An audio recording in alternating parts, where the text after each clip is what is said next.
2. Bonjour Monsieur Balanche.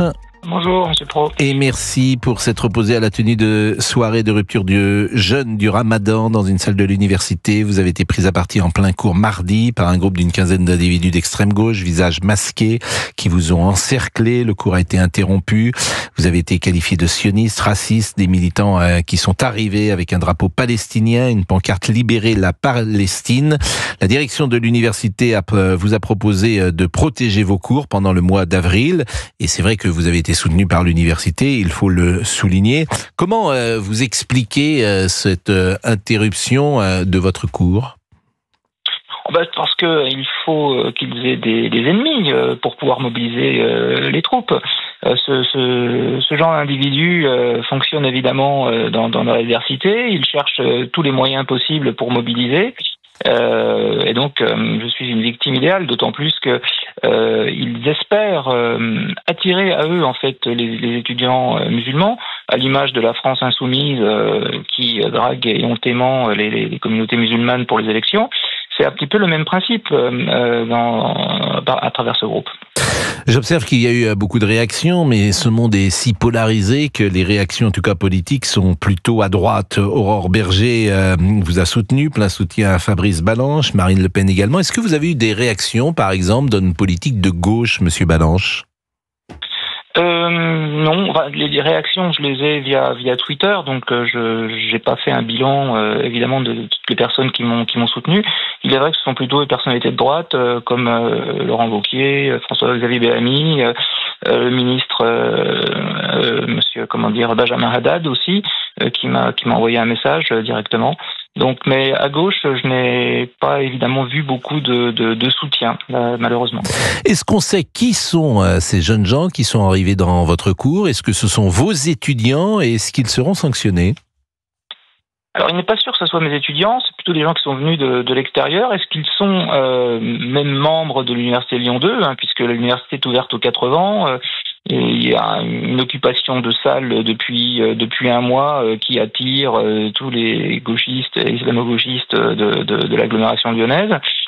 Pour les sanctionner, il faudrait pouvoir les identifier, ce qui pour l'instant n'est pas le cas. Je rappelle qu'ils étaient masqués. Je vais porter plainte avec le soutien de l'université et on espère que la police pourra les identifier. Quelles ont été les réactions des enseignants qui sont vos collègues ? Alors j'ai eu pas mal de messages de soutien de la part de mes collègues lorsqu'ils ont appris ce qui s'était passé, qui trouvent évidemment cela inacceptable.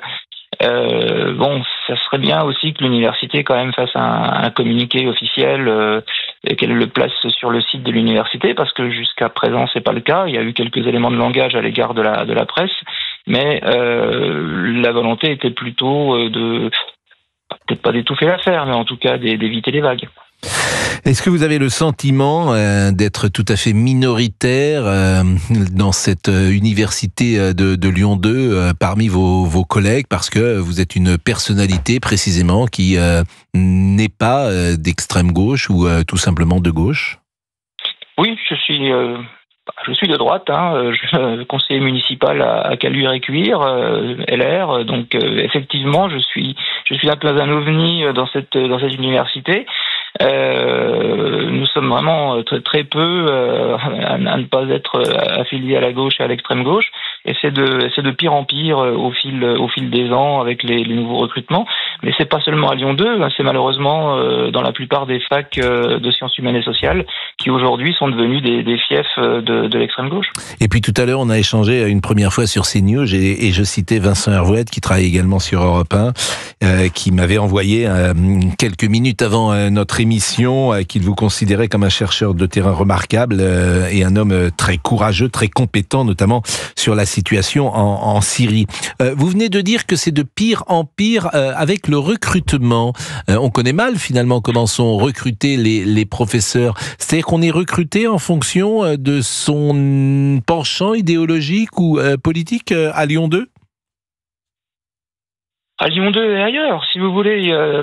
Ce qui se produit, c'est que dès la base, dès le choix des étudiants qui vont faire des thèses et qui vont recevoir des allocations de thèse, les sujets sont déjà plus ou moins orientés. si vous voulez faire une thèse sur la danse comme facteur d'intégration dans la banlieue lyonnaise, vous aurez une allocation de recherche. Si vous voulez faire une thèse sur la fragmentation communautaire dans la banlieue lyonnaise, vous n'aurez pas d'allocation de recherche. Ensuite, vous avez donc un vivier d'enseignants potentiels qui est déjà bien orienté. Et lorsque les commissions de spécialistes se réunissent, où déjà on sait déjà la personne qu'on va recruter avant la commission, hein, parce qu'il y a quand même beaucoup de clientélisme et de localisme dans les recrutements. Bon, bien, le vivier, le choix se rétrécit encore plus. Et pour tout ce qui est ensuite promotion de maître de conférence à professeur, vous avez là aussi des recrutements qui sont très très spécifiques et pas forcément en fonction des besoins réels de l'université ou des compétences des gens, mais en fonction de l'idéologie, bien sûr. Mais au-delà des différences idéologiques que vous avez avec vos collègues, est-ce que quand même, je ne sais pas si vous vous croisez beaucoup d'ailleurs ou pas, mais est-ce qu'il y a eu un échange, je dirais un échange confraternel, un échange amical, ou est-ce que vraiment vous êtes complètement mis de côté dans cette université de Lyon 2 ? Oui, je suis pas très bien intégré, hein, ça c'est clair. Depuis au fil des années, on a des échanges avec certains collègues, mais il est vrai que je suis quand même assez marginalisé. Tout à l'heure, on était sur CNews et ça m'intéressait vraiment d'avoir les réactions parce que depuis qu'on a fait cet échange, il était entre 9h15 sans doute et 9h30. Je sais par exemple que j'ai vu que Rachida Dati avait fait un tweet, j'ai vu que Yael Braun-Pivet avait fait un tweet. Je sais que notre émission, de ce point de vue-là, a une certaine influence parce que on la regarde et c'est bien normal. D'ailleurs, on regarde sans doute d'autres chaînes, bien sûr, dans les ministères, mais on regarde notre émission qui peut influencer, je dirais parfois, le débat politique. Je voulais savoir si depuis notre passage, votre passage tout à l'heure, où on a eu déjà cette premier échange, comme on l'a là à l'instant sur Europe 1 de nouveau, je voulais savoir si vous avez eu des témoignages et des retours. Oui, j'ai eu beaucoup de messages de soutien suite au passage sur CNews. J'ai pu aussi constater que Madame la ministre de la Culture avait fait donc un tweet. Évidemment, parce que votre émission, finalement, c'est la voix de la population, c'est la voix du peuple qui s'exprime, qui ne remonte pas forcément à travers le filtre des autres médias. Je vous avais parlé de cette émission qui m'avait décommandé parce que mes opinions sur la Syrie ne cadraient pas, pas mes opinions, mes analyses sur la Syrie, mes recherches sur la Syrie ne cadraient pas avec l'esprit de l'émission. Donc au moins avec CNews, on n'a pas de filtre. Merci Monsieur Balanche, et effectivement vous aviez parlé de C'est ce soir qui vous avait décommandé. Alors moi je suis toujours ennuyé par rapport à cela parce que on le dit, on le répète, je ne suis pas un militant sinon de l'information. Je témoigne simplement de la réalité. Ce serait un autre professeur qui serait dont le cours serait interrompu par des militants d'extrême droite. De la même manière, je lui donnerais la parole. Ce qui est dommage dans ce monde polarisé, notamment dans ce monde médiatique polarisé, c'est qu'il y a des sujets qu'on ne traite pas. C'est l'indifférence la plus totale. Donc les uns et les autres ne sont même pas au courant de ce qui se passe.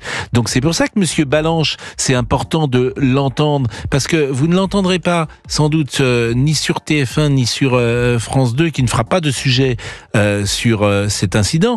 Alors que je le répète, vous imaginez si c'est des étudiants d'extrême droite qui rentrent dans un cours d'un professeur d'université. Vous imaginez l'écho médiatique que ça aurait. Donc nous, on témoigne simplement de la réalité. L'objectivité, c'est une tarte à la crème, donc je n'emploie jamais ce mot-là. J'emploie le mot honnêteté.